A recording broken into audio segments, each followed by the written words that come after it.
Halo, salam hijau dari Ciampea.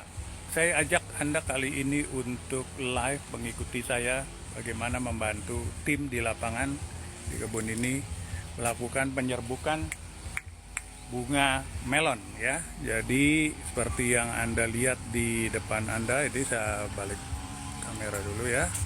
Ya, ada deretan pohon melon yang ditanam dengan sistem dat bucket ya, menggunakan instalasi yang saya buat ya, dengan jaring yang bisa dibuka tutup. Nah, apa yang saya mau ajarkan adalah bagaimana melakukan penyerbukan bunga melon ya. Kita ikuti sama-sama. Nah, ini ada pohon melon yang sudah berusia kira-kira 3 minggu sejak kita tanam ya. Usianya 3 minggu, sudah sekitar tingginya seperti ini. Sudah mencapai ketiak daun belasan ya, sekitar 12 sampai 13 ya. Mulai ada bunga ya. Bahkan sudah ada bunga jantan ya. Tadi sudah dilakukan polinasi, tetapi saya akan tunjukkan bagaimana struktur pembuahan pohon melon itu dilakukan ya. Kita tahu melon itu adalah tanaman yang mempunyai dua jenis bunga, satu jantan, satu betina. Bunga jantan itu tidak memiliki bakal buah, bunga betina memiliki bakal buah ya. Contoh bunga betina ya. Nah, ini kira-kira begini, dia ada gelembung yang akan berubah nanti menjadi buah ya kalau dia mendapatkan penyerbukan. Sedangkan bunga jantan, bisa coba cari bunga jantan.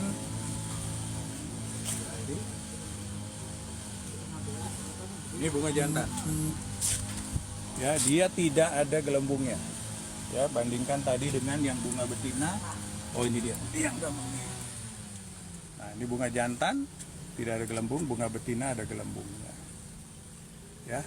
Inilah yang nanti akan menjadi bakal buah, dan ini bunga jantan yang akan diambil tepung sarinya untuk menyerbuki bunga betina ya. Dalam keadaan masih di pohonnya, strukturnya pohon melon ya, kita harus lihat dia jongkok. Melon itu kita harus atur percabangannya supaya tidak terlalu rimbun ya. Kita tahu ada yang namanya batang utama. Batang utama adalah batang yang tengah-tengah ini. Ini batang utamanya. Terus naik ke atas. Setiap pohon melon berpotensi membuat cabang ke kiri, ke kanan, dan seterusnya di ketiak daun.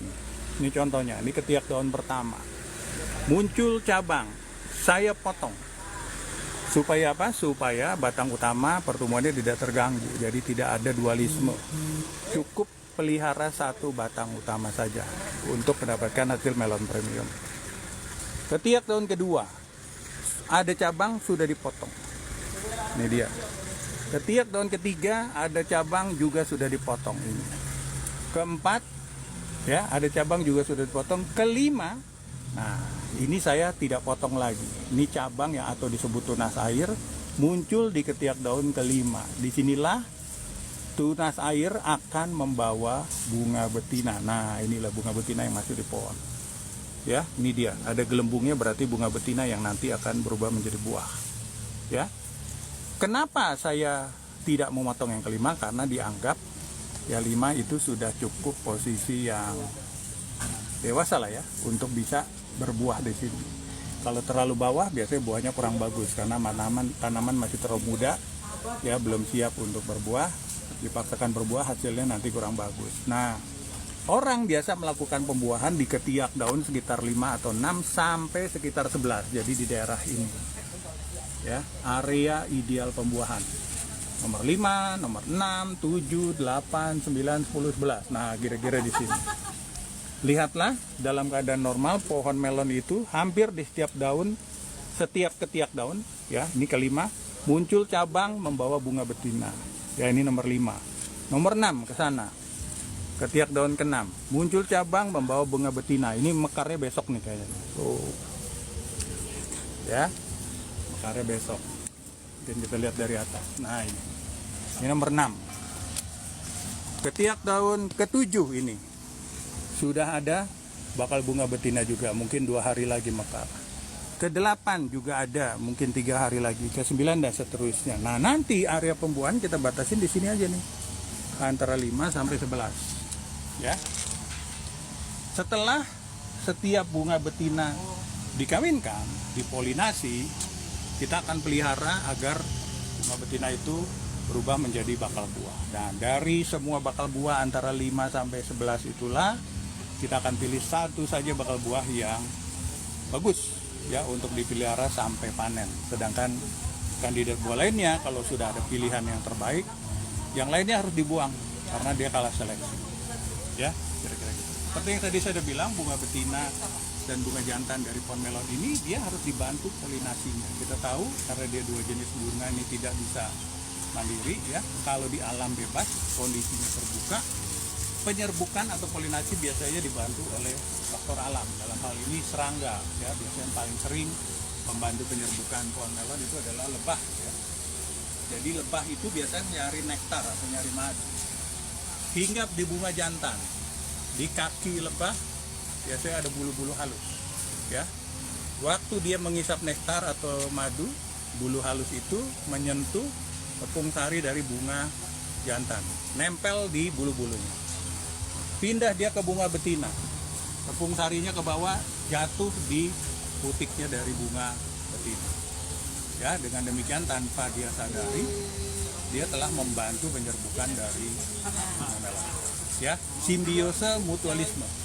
Ya, dia dapat nektar, bunga melon dapat bantuan penyerbukan atau istilahnya dimak jomblang. Ya, nah itulah proses yang terjadi di alam. Tetapi karena kita ini menutupnya dengan insect net, serangga juga susah masuk, jadi kita harus membantu melakukan penyerbukan. Nah, bagaimana cara melakukan penyerbukan? Pertama, lihat ini bunga jantan, bunga betinanya sudah mekar hari ini, siap untuk diserbuki. Kita cari bunga jantan. Nah, dari bunga jantan boleh dari pohon yang lain, tetapi harus dari jenis yang sama ya. Ini misalnya saya dapat bunga jantan dan ini. Nah, ini dia bunga jantan ya. Dari jenis yang sama, lihat ya, bunga jantan cirinya tidak ada gelembung. Buang kelopaknya. Caranya robek aja salah satu dari di antara kelopak ini nih sampai begini, lalu sambil kita pegang salah satunya kelopaknya, lalu kita puter nih. Nah, jadi dia terlepas sehingga menyisakan tepung sari yang kuning-kuning ini. Ya, inilah yang kita totolkan atau sentuhkan ke bunga betina yang sedang mekar ini contohnya. Ya, ada kepala putiknya. Ya, ini kita sentuhkan beberapa kali. Ya, memang tidak kasat mata, nggak kelihatan, tapi beberapa kali sampai sudah anggap cukup dan tepung sarinya akan jatuh ke bunga betina. Ya, ambil satu jantan lagi karena bunga betina demi menjamin dia hasil maksimal perlu diserbuki dengan dua bunga betina, dua jantan. Ingat ya, satu betina, dua jantan. Ini bunga jantan kedua. Buka, ya, buang kelopaknya. Ini hasilnya, lalu tentukan. Ya, ini bunga kedua untuk bunga betina ini. Selesai. Dan untuk menjamin keberhasilan jangan lupa katakan sah, sah. Ya, demikianlah proses penyerbukan bunga melon ya. Nah, apakah setiap penyerbukan pasti berhasil? Belum tentu.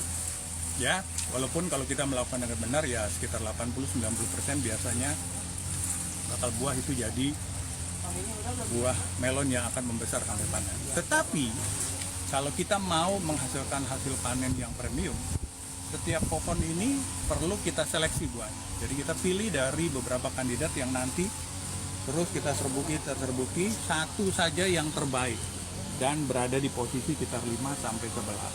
Satu saja. Itulah yang nanti kita pelihara sampai panen. Dan mudah-mudahan karena kita hanya menyisakan satu, biasanya kualitas buahnya juga akan bagus. Ya, kira-kira itu yang nanti akan kita lakukan, apa yang disebut seleksi buah. Setelah ukuran sebesar telur ayam, kira-kira ya ada yang bagus, ya kriteria bagus biasanya satu simetris, kedua lonjong, ketiga mulus tidak ada cacat, keempat posisinya bagus di antara 5 sampai 11 ya. Kemudian tangkai buahnya juga besar dan yang paling penting ya, berarti kalau sudah mulai sebesar telur itu pasti sudah dipolinasi. Nah, kalau kita sudah dapat kandidat satu, itu kita pelihara, yang lainnya dibuang. Ya, memang tega nggak tega. Jadi nanti akan ada masa seleksi buah sekitar 2 minggu dari sekarang dan hanya menyisakan satu buah saja di setiap pohon melon. Kira-kira gitu ritual yang akan dilakukan ya. Saya ajak Anda melihat-lihat ya. Jadi itu, barangkali ada yang mau bertanya, silakan. Saya mau menyapa dulu nih siapa-siapa saja yang sudah hadir bersama saya ya. Oke,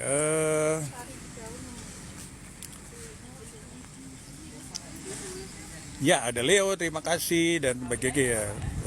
Yang lain, nih dari Andre Min.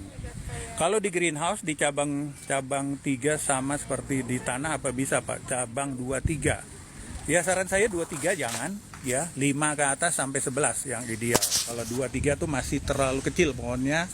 Ya lebih baik di sekitar 5 sampai 11 ya. Bukan anggur ya, SP tadi, tapi ini tanaman melon. Ya. Oke, saya jawab yang lain, siapa lagi?